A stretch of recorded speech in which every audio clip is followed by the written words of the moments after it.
What's up? It's Maddie and Mikey from A Loss for Words, and we're here to talk about, bullying. I guess we've all been through it, some more than others. When I was growing up, I have very big ears, and I had this giant afro because I'm Portuguese, and everybody had like the cool mushroom cut, which is actually was never cool. I had the mushroom cut. Yeah, and it was cool.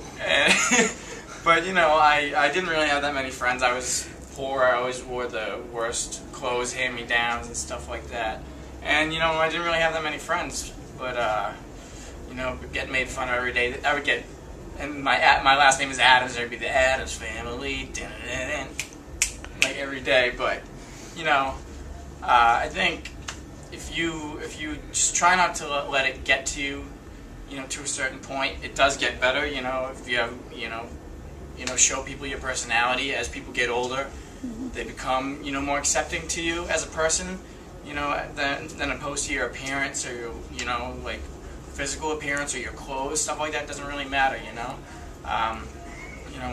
I was in high school, I ended up just being friends. I was in chorus, and I was also, helped with the baseball team. I was friends with everybody, when your personality comes through, people will like you for who you are, and it definitely gets a lot better, Yeah, I mean, I think obviously nowadays it's tough with like phones and internet and all that stuff. I didn't grow up with that stuff, so bullying when I was younger was only face to face, and most people don't have the courage to actually do that. So it was very little back in high school, and I wasn't bullied too much. I was actually kind of friends with everybody in school, and I was very respected. But I stood up very much for like all the kids that didn't have the best clothes and all that stuff. I just, some of the kids on my basketball team would make fun of them. Like, what's the point? Like, what? Are you upset with yourself? Is that what's making you do this? And the people that are bullying are actually hurt inside, and so they take it on other people, which is unfortunate. But I think you just got to block it out. At a young age, obviously it's tough, and it gets to your head a little bit, and it's frustrating. But just you have your friends, whether it's one, two. There's always someone that you can talk to. You have your parents. When you're younger, you're embarrassed to. I think most people don't want to talk to their parents and stuff, but those are the best people, and you can get through it, and like. Come if you like our band, come talk to us. Come say what's up. Hit us up on Facebook. Send us a message. I'll go out there and give the dude that's bullying you. I'll give them a wedgie. Yeah. Give them a swirl. Give them a taste of their own medicine. And if, make them like the swirls. But also, if you're not being bullied, but you see somebody being ostracized for some reason, why don't you just say something to both of them? Say something to the person who's responsible for making that person feel terrible, and then talk to the person who feels terrible. You can, have a part in it either way.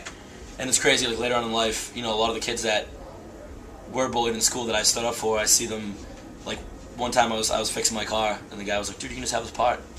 And I was like, oh man, I was like, Todd, dude, I haven't seen you in years. He's like, dude, I wanted to say, man, I haven't seen you since high school, but you're one of the coolest dudes I met there. And like, literally you never know. Yeah, the kid you're bullying could be the next president. Same thing with me, whenever I come across somebody that I went to high school with who wasn't in the cool crowd or whatever, we have a mutual respect for each other because we treat each other with kindness.